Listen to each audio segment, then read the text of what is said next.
Hello, seventh graders. This is a piece of writing from one of you. It's about American art and literature. It was that assignment, and we're going to be looking at the troublesome is. You may recall that the verb is actually the verb to be, which you know from your Spanish classes, and it's I am, you are, he, she, it is, we are, and they are. And were, was, will be are all forms of this verb is. And is by itself is not particularly problematic. It's not impossible to do things without the use of is. But it is one of those verbs that can get in the way of your writing, because the more that you use the verb is in its various forms, and the more that you use the verb to be, the more contorted your writing has to become. In the early 19th century, America was not known for its poetry, literature, or art. And here's this was. America wasn't known for its art in the early 19th century, but you could say America's art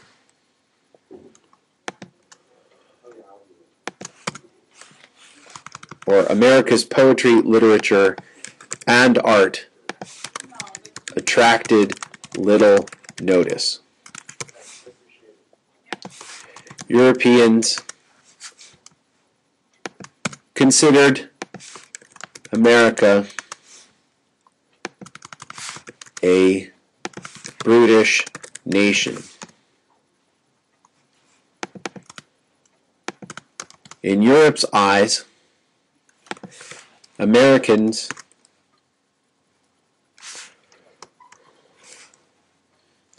viewed the arts as luxuries in their lives, not necessities.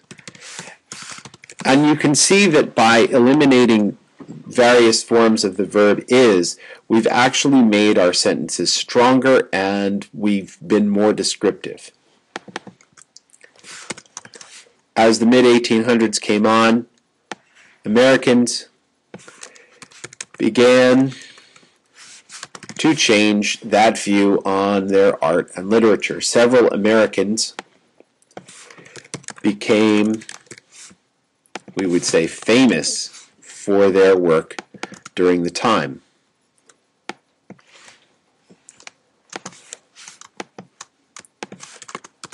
Author Washington Irving in 1820 published the sketchbook. Remember that the titles of books should be boldface or they should be underlined. We're going to go with boldface, not boldface and underline, but one or the other. Author Washington Irving in 1820 published the sketchbook containing several famous stories, including The Legend of Sleepy Hollow and Rip Van Winkle. Another writer made famous for his work later in the 1800s was Edgar Allan Poe. Another writer, Edgar Allan Poe, became famous later in the 1800s. Now the risk is that you have sort of the same structure in this sentence that you do in this sentence, but you could fix that later.